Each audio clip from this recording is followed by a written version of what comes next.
everyone. We're welcoming you to our March 9 episode. This is Alwin Ignacio, the diva that you love. Together with me is my kumaring Utso Maldita. Hi, this is Alex Brosas. Of course, you know what is this. This is the QT Show. Ang talay na talakayan show visitation. So, ito na nga. Magpakatotoo na tayo. Dito tayo sa easy round. Di ba?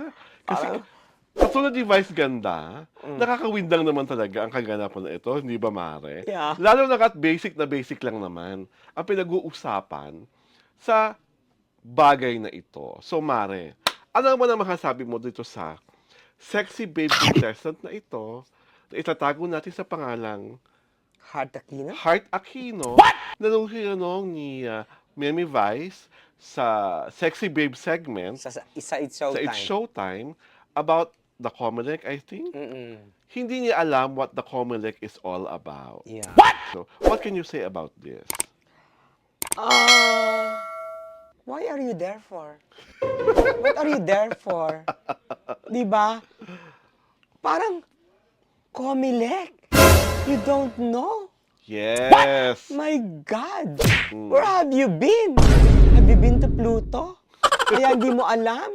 Have you been to Mars? Diba? Or you were confined sa Manila Zoo? Charot! Yes. And at the age of 20, ang voting age ng mga bata ay 18. And at 20, ibig sabihin, Hindi pa siya bumoboto. dapat, nung 19 ka, or nung 20 ka, nagpa-register ka na nung 18 ka. Para nalaman mo kung anong ibig sabihin ng Comelec. Dahil sa Comelec lang naman talaga nagre-register para maging botante. Yan kasi ang hirap sa inyo mga Gen Z. Ang iniintindi nyo lang, pagmamaganda. Magmamaganda ako, makinis ako, maalindog ako, nasali ako sa TV show, tapos up there, walang kaalam-alam. Walang laman, kundi pagmamaganda. Oo, malaking advantage yung makurba ka, maganda ka, flawless ka, ang ganda ng rehistro mo sa screen. Pero at the end of the day, importante po talaga sa lahat ng tao, mapalalaki man o mababae, na may alam ka. Hindi naman po naman kinasabi na maging bang Albert Einstein ang kaalaman nyo. Taas ang IQ? Diba? Pero yung mga basic information, baka naman pati DepEd, girl, hindi mo alam kung ano ibig sabihin. Or baka hindi mo alam kung ano ibig sabihin ng DOTC. Hindi mo alam kung ano ibig sabihin ng DOT. Diba? At baka hindi mo alam kung ano NCCA. Well, ako I can say is that some girls are all form and no substance. True. Diba? Yes. Ito yung Perfect example. very apt, APT Yes. Baka sabihin nila, yung kantang Oo. APT. Oo. Diba?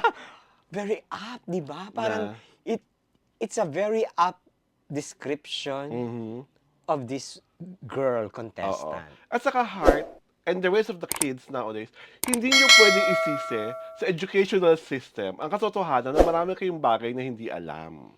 Kasi ang learning, it takes curiosity. It takes eagerness to know information. Hindi pwedeng, kasi ang problema sa henerasyon nyo, lahat kayo spoon-fed eh. Bigay lang ng bigay sa inyo. Lahat binibigay sa inyo. At lahat akala nyo, dahil nga may AI na, dahil may Google na, search, okay na. Or it could be, hindi niya talaga natutunan sa school. Diba? Ibig sabihin, absent siya ng oras na yon. Oo. Or Diba? hindi talaga tinuro sa school. Diba? Diba? Ako, I believe that, na hindi siya kanya tinuro sa school. Kaya lang, ang ano niya is, obviously, hindi siya voracious reader. Yes. Diba? True. Kasi, learning is not confined to the four corners of the school, of the Yes. classroom. Oo. Diba? You go beyond. Oo. Diba? Oo. Kasi maraming mga teachers ngayon, hindi ko sa nilalahat. Kasi iba-iba kasi ng curriculum eh, di ba? Totoo naman. So, baka hindi na-discuss nga, di ba? O baka na-discuss, but hindi pumasok sa utak niya. Malamang na-discuss. Oo. Kaya lang, nakikipaglandian siya sa kakapwa niya classmate. Hindi siya nakikinig. Grabe ka naman. Diba? Kasi basic yung Comelec, girl. Kahit kindergarten, alam ko anong meaning ng Comelec. Ikaw 20 years old ka na, hindi mo alam? At saka hindi kasi, alam mo, ano siya, tawag dito, consistent siya. Mm. Kasi hindi niya alam. Mm. Tapos hindi pa siya bumoboto. Di ba? Until now. So, ibig sabihin, there is consistency, di ba? Yes. Mm-mm. Consistent talaga na ano. Ah! Naku. Aray ko. Hinahawakan ko na ang daliri Diba? ko para di ko masabi yung B-O-B-O word. Oh my God. My gosh. At ngayon, nag-tour ka sa Comelec. At ngayon, ang drama mo, gagamitin mo yung social media para mag-spread ng information sa kapwa mo mga kaidaran tungkol sa Comelec. Girl, feeling ko, sa mga kaidaran mo, baka ikaw lang hindi talaga may kakilala sa Comelec. Aray ko. Huwag mo nang idamay pa yung iba. At baka kung saan ka ba nag-aaral na paaralan, whether siya ay mataas na paaralan o bababang paaralan, pakikurot ang inyong teacher. Na ma'am, baka sa inyo po naman kinumuro sa amin ang ibig sabihin ng Comelec. Yeah. Baka dito po nakaligtaang i-discuss sa amin yan sa araling panlipunan, sa social studies, sa history, or whatsoever class or subjects that talk about politics. Ako, anong tawag dito? Nakaka-disappoint. Ang ganda-ganda mo, Comelec, hindi mo alam. So ano lang ang alam mo? Yung totoo. Ano lang alam mo? Humingi ng baon kay mami.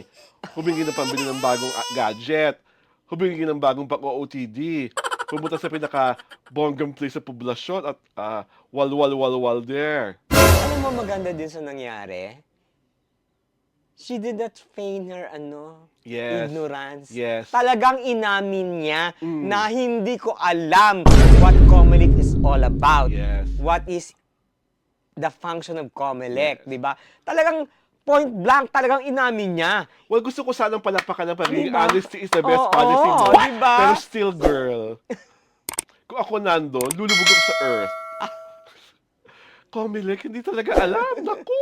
Kaya ka, naunawaan ko si Vice, na windang, sa isang basic na basic. Kasi ang mga kabataan, parang they're not into reading na eh. Diba? They're And not I don't want to buy that excuse that this is a generational thing.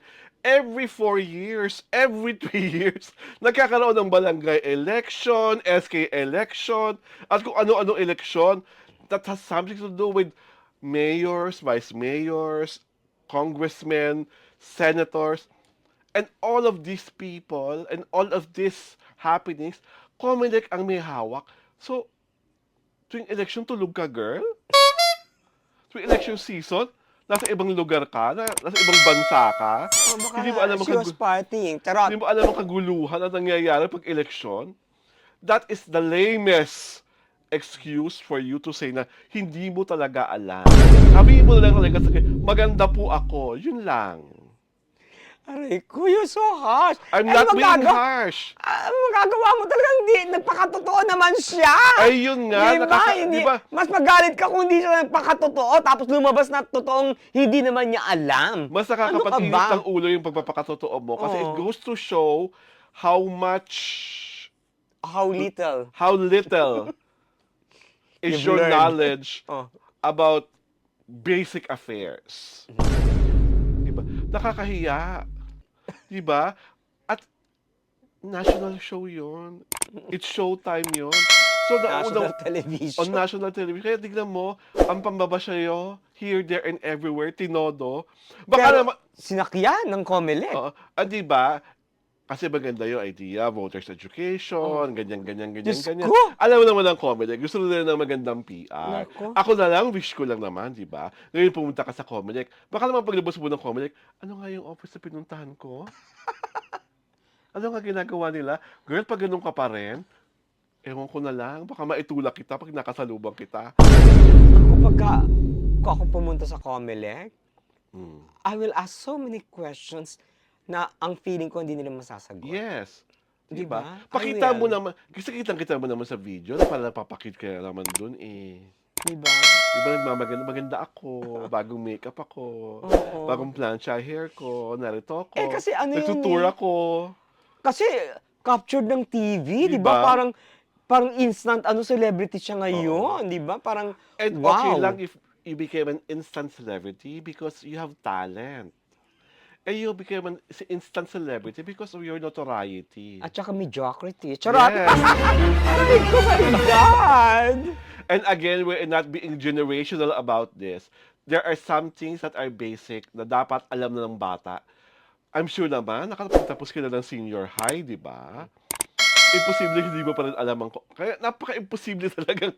Kaya yung pagbagsak ng panga ni Vice, unawang-unawa ko eh. Ang feeling ko nga gusto ko siyang kutusan ni Aray Vice. ko.